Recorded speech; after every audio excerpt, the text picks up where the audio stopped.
Lesson 4.3, problem set, page number 281. Let's do a couple of examples from the book, just to help you out a little bit. Let's do something really simple for you, like number 12 on page 281. 2a equals 28. The reason I say it's simple is because there's nothing added or subtracted to the a, it's just got a number multiplied. So anything multiplied by the a, we divide it by the a. Cancels that out. Doesn't really cancel it, doesn't make it nothing. I say that a lot, but it just means 2 over 2 is 1, so there's a 1 there now. And 28 divided by 2 is 14. That's all there is to that one. Alright. If you look at number 20, not really tricky, but that negative sign, I kind of like to do a couple with that just to remind you of what to do with the negative. We divide both sides by that number multiplied by x. Don't forget to drag the negative sign along with you. Because negative 6 over negative 6 is 1. Negative 6 divided by 1, or by 6, is not going to work for you. It's going to give you a negative 1. So make sure you drag the negative down all the time. So that gets rid of that. Leaves me with x equals negative 42 over negative 6. Two negatives give me a positive. 42 divided by 6 is 7. So, page 282, get into some of the little bit more challenging ones here. In fact, let's look at number 28. 1/2. I'm going to put an x in there instead of an a. Some people wonder what my letters are if I don't put an x in there. So let's just put an x there. Number added and subtracted by the x, and number multiplied. So we get rid of the number added to the x, so we subtract it.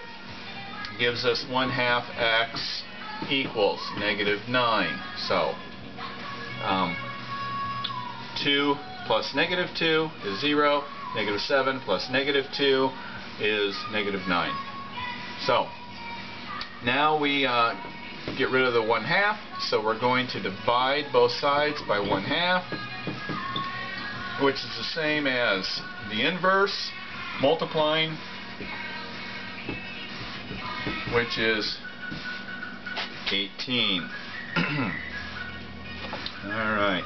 One of the things don't forget, the negative sign needs to be carried along with that. I almost forgot to do that. Didn't see it. Alright.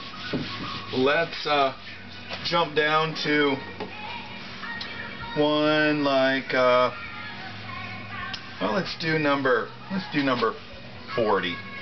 Negative 3x minus 6 equals negative 36. I'm going to add 6 to both sides.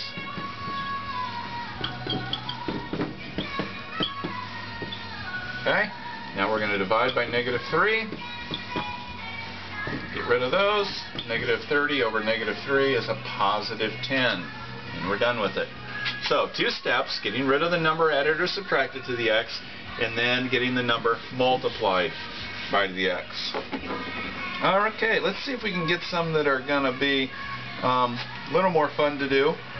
Let's look at number 46. That's 8. I'm going to put an x there again instead of the a. Minus 6x.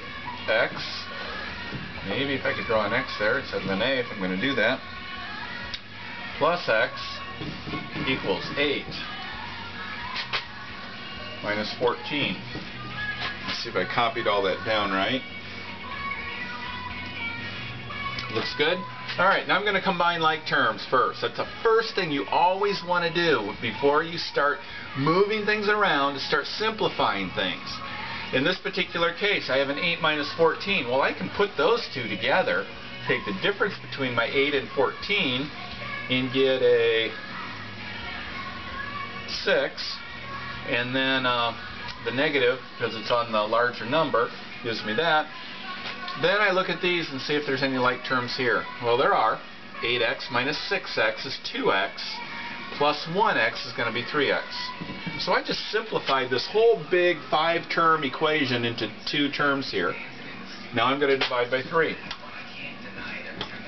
So x equals negative 2. And I'm done with that. Now if you look over on page 283, there's some squares and rectangles there. And what they're asking you to do is find the value of x for each of the figures given the perimeter. The perimeter, if you remember right, is the distance around, how much fence it's going to take. So in this particular one, they're telling you one side is 2x. They're showing you on number 51 that it's a square, so I better show it looking like a square. And they're saying that the perimeter is 72. That means if I take this number, this number, this number, and this number, and add them all up, I'm going to get 72. Well, if that's the case, if this is 2x, and it's a square, and if you remember, the definition of a square is all the sides are equal. Well, part of the definition of a square, all the sides are equal in length. So if this is 2x, this has to be 2x, this, and this. And according to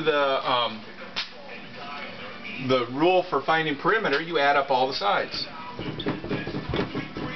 So I'm just going to add up all of the 4 2x's, and that's going to be 72 if I add them all up. So all I do is add these up.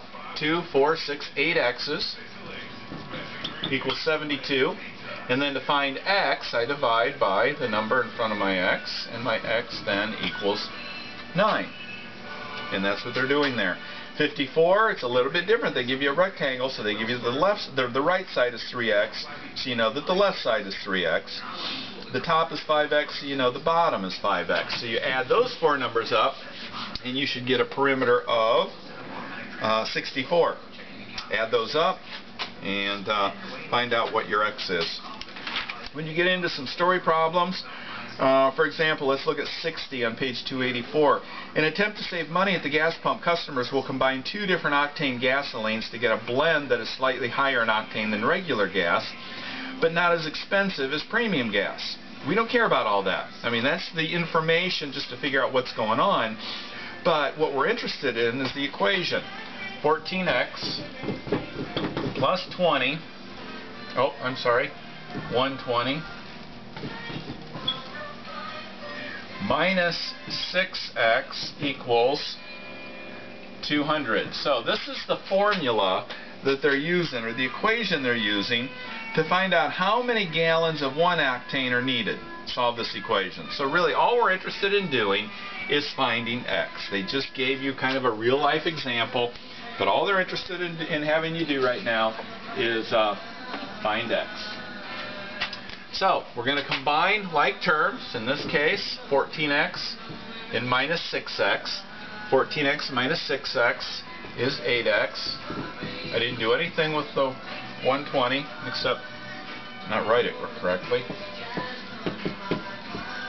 Okay.